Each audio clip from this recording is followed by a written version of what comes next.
Japanese government and the Japanese Imperial General Headquarters to sign the instrument of surrender at the places indicated.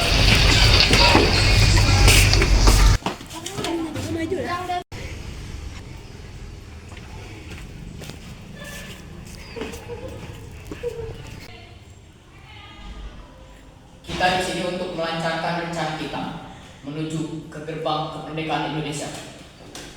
Tapi Bu, Jepang masih menguasai Indonesia.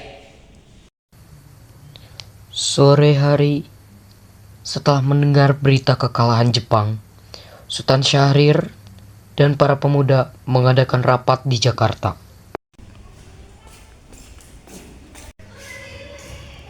Assalamualaikum. Waalaikumsalam. Sudah, saya dapat berita yang dapat menggembirakan kita semua. Berita tersebut saya mendengar dari radiologi negeri bahwa Jepang sudah menyerah kepada sekutu. Jadi telah terjadi kekosongan kekuasaan di negeri ini. Apa maksud kekosongan kekuasaan, Bu? Biar saya perjelas bahwa Jepang saat ini sudah tidak berkuasa lagi karena sudah menyerah kepada sekutu, sedangkan sekutu belum menguasai Indonesia. Baiklah, saya mengerti. Terima kasih, Bung. Maaf, lalu apa yang harus kita lakukan untuk mengisi kekosongan kekuasaan ini, Bung? Bagaimana kalau kita meminta tolong kepada Bung Karno dan Hatta untuk memproklamasikan kemerdekaan Indonesia secepatnya? Saya setuju dengan hal itu. Ini memang waktu yang tepat untuk memproklamasikan kemerdekaan Indonesia. Baiklah, apakah kalian semua setuju? Kalau setuju, kita pergi ke rumah Bung Karno untuk membicarakan hal ini. Apakah kalian setuju? Setuju. Setuju. Setuju. Rapat pun diakhiri. Keesokan harinya, pada tanggal 15 Agustus 1945, Khairul Saleh, Sultan Syahrir, Wikana, dan Darwis tiba di kediaman Soekarno dengan maksud menyampaikan hasil keputusan rapat.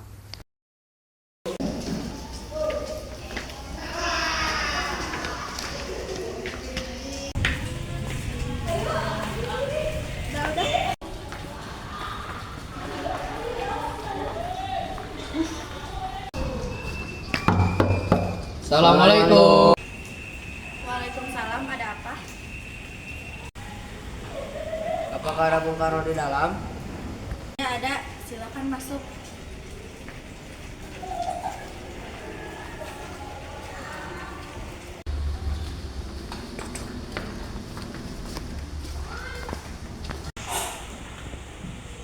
Sebentar ya, saya mau ambilkan dulu catatannya.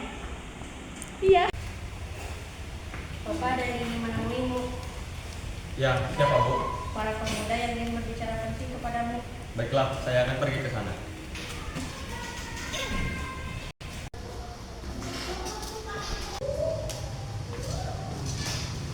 Silakan duduk. Saya dengar dari istri saya ada yang ingin dibicarakan. Ada kabar Jepang telah menyerah kepada sekutu. Telah terjadi kekosongan dalam negeri ini.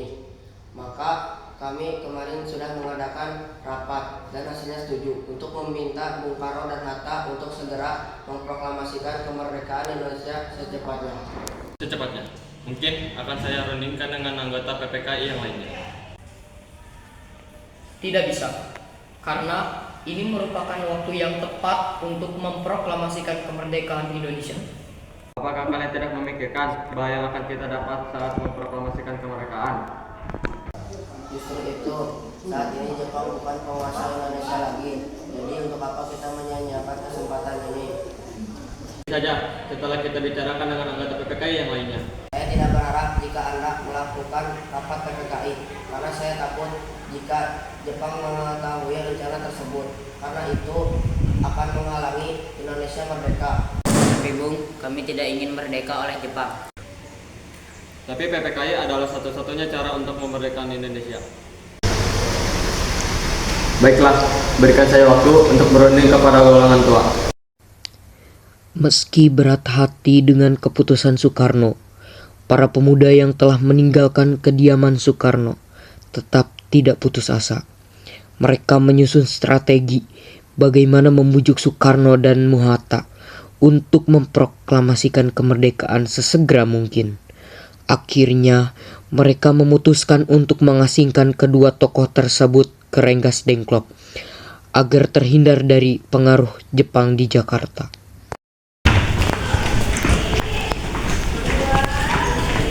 Assalamualaikum, Bung Karno. Bung Karno. Waalaikumsalam. Ada apa ya?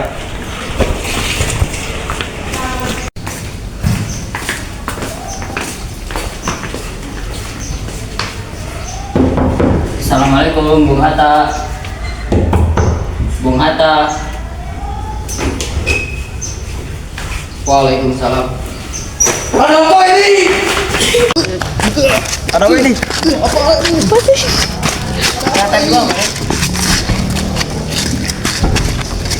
Ada apa ini?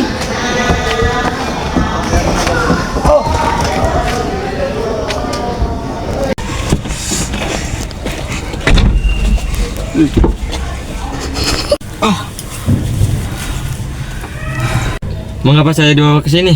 Kami ingin membicarakan tentang proklamasi, Bung. Bukankah masalah ini akan dibicarakan di sidang PPKI? Mengapa kita harus menunggu PPKI? Bukankah PPKI buatan Jepang? Pada malam hari 16 Agustus 1945, setelah tercapai kesepakatan antara golongan muda dan golongan tua yang diwakili oleh Ahmad Subarjo, Soekarno dan Muhammad Hatta dijemput dari Rengas Dengklok dan dibawa kembali ke Jakarta karena telah ada jaminan bahwa proklamasi kemerdekaan Indonesia akan dilaksanakan paling lambat pada 17 Agustus 1945. Dari Rengas Dengklok, Soekarno dan Muhammad Hatta dibawa kembali ke Jakarta pada malam 16 Agustus 1945.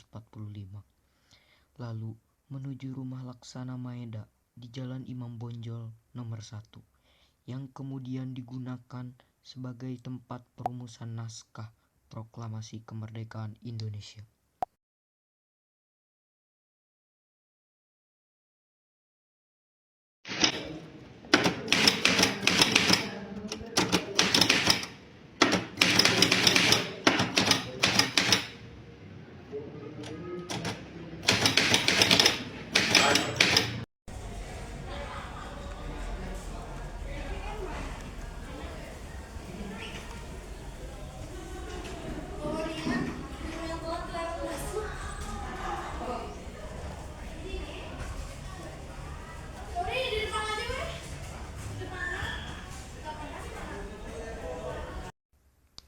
Pada keesokan harinya, 17 Agustus 1945, naskah proklamasi kemerdekaan Indonesia dibacakan oleh Soekarno di Jalan Pegangsaan Timur nomor 56, Jakarta, yang merupakan kediaman Soekarno, dan peristiwa tersebut disaksikan oleh para tokoh perjuangan serta rakyat Indonesia sebagai tanda lahirnya negara Indonesia merdeka.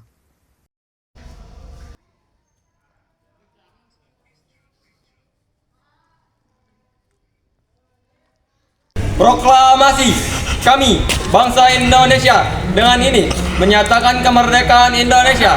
Hal-hal yang mengenai pemindahan kekuasaan dan lain-lain diselenggarakan dengan cara seksama dan dalam tempo yang sesingkat-singkatnya. Jakarta, 17 Agustus 1945, atas nama Indonesia, Soekarno-Hatta.